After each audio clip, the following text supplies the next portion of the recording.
Bismillahirrahmanirrahim. Today the topic we are going to cover in this video is spleen. और we लिखे हुए spleen के dimensions. Spleen is 12 centimeter in length, 7 centimeter in width and 5 centimeter thickness. और इसकी blood supply splenic artery से होगी. Obviously that is a major artery of the celiac axis. ये dimension मैंने क्यों बताया है, इसका पढ़ाने का मकसद आगे मैं इसकी ग्रेडिंग इंजरी में समझाऊंगी. What is hypersplenism? Hypersplenism is a clinical syndrome. It's characterized by splenic enlargement. Spleen enlarge होती है प्लस जो भी जितनी भी सेल लाइंस है ना, 2-3 में से 2 तो 1 या मोर सेल लाइन में मसला आएगा. Anaemia, leukopenia, thrombocytopenia, compensatory bone marrow hypoplasia and improvement after splenectomy. Spleen को अगर निकालें तो कंडीशन सही हो रही है. This is called hypersplenism. Splenectomy की अब इंडिकेशंस आगे पूछी हुई है कि स्प्लीनेक्टमी कब करते हैं. ये ना केमो के प्रोफेशनल एग्ज़ाम लास्ट ईयर में आया था. ट्रोमेटिक या ब्लंट या पेनिट्रेटिंग इंजरी हो जाए, iatrogenic injury like paraoesophageal hiatal hernia की रिपेयर में, नेफ्रेक्टमी, फंडोप्लाइकेशन,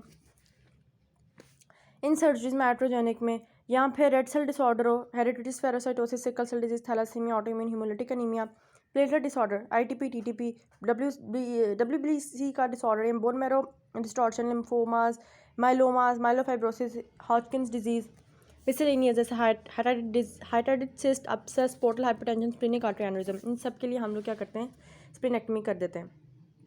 प्री ऑपरेटिव प्रिपरेशन में 2-4 बातें जो लिखी हुई हैं इंपॉर्टेंट है. एक तो आपने कोआगुलेशन प्रोफाइल करानी है, तो हर ऑपरेशन से पहले करानी है. डीवीटी की प्रोफिलैक्सिस स्पेशली देनी है. एंटीबायोटिक और वैक्सीनेशन ये बहुत इंपॉर्टेंट है, क्योंकि स्प्लीन के उठते सारी कुछ अपॉर्चुनिस्टिक यहाँ हम पढ़ेंगे. Opportunistic splenectomy infection, post splenectomy infection जो कैप्सुलेटेड होते हैं वो आके इन्फेक्ट करते हैं. लाइक यहीं हम पढ़ लेते हैं जो लेट इन्फेक्शन में आएंगे, इनके नाम पढ़ेंगे. तो आपने एंटीबायोटिक्स तो देनी है. उसके अलावा आपने सर्जरी से 2 हफ्ते पहले आपने निमोकोकल वैक्सीनेशन, मेनिंजोकोकल वैक्सीनेशन और हिब एच इन्फ्लुएंजा की वैक्सीन लगा देनी है. Splenectomy open, elective, emergency splenectomy. और एमरजेंसी के अगर स्प्लीनेक्टमी करें तो उस केस में आपने वैक्सीनेशन 2 हफ्ते ऑब्वियसली पहले तो नहीं लगा सकते, तो सर्जरी के फ़ौरन बाद और यहाँ पर पेशेंट को डिस्चार्ज होने से पहले लगा दें. Complication, intraoperative haemorrhage, bowel injury to the tail of the pancreas, क्योंकि लीनोरीनल लिगामेंट में होते हैं ना उसकी वेसल्स भी और टेल ऑफ पेंक्रियास भी. Diaphragmatic injury. पोस्ट ऑपरेटिव जो pulmonary injury, atelectasis, pneumonia, pleural effusion जो हम लोगों ने इसोफेगस के स्टमक की इंजरी में सर्जरी में पढ़ा था. Subphrenic abscess, wound infection, haematoma, post operative ileus या post operative gastric dilatation. Late complication में एक ये बहुत कॉमन है कि 2 साल के अंदर अंदर एक शख्स आए आफ्टर स्प्लीनेक्टमी और बहुत बुरी फुलमिनेंट सेप्सिस की कंडीशन में हो, रैपिड टैकीकार्डिया, फीवर, और उसकी 48 घंटे के अंदर अंदर उसकी डेथ हो जाए, तो वो post opportunistic post splenectomy infection का केस होता है. Non specific flu like symptoms होते हैं. fulminant sepsis, death occurs within 12 to 48 hours. Major encapsulated thyroid organism, E. coli, Streptococcus pneumoniae, influenza, Neisseria meningitidis, ये सारे हैं. इसको ट्रीट कर सकते हैं early recognition and prompt treatment with high dose of antibiotics and other supportive measures. इस OPSI को कैसे प्रिवेंट कर सकते हैं with prophylactic antibiotics and vaccination. Antibiotic आप दोगे एम्पिसिलिन. अगर कोई बच्चा जिसकी उम्र 5 साल से कम थी उसकी स्प्लीनेक्टमी हुई है तो आपको एम्पिसिलिन 10 साल तक उसे देनी है, और अगर 5 साल से बड़ा था तो उसे 16 साल की उम्र तक पेंसिलिन तो आपको प्रोफिलैक्टिकली उसको देनी है. वैक्सीनेशन जो 3 वैक्सीनेशन हो आपने लगवानी है 1 to 2 weeks before the surgery. In case of emergency vaccination should be given as early as possible but before the discharge from the hospital.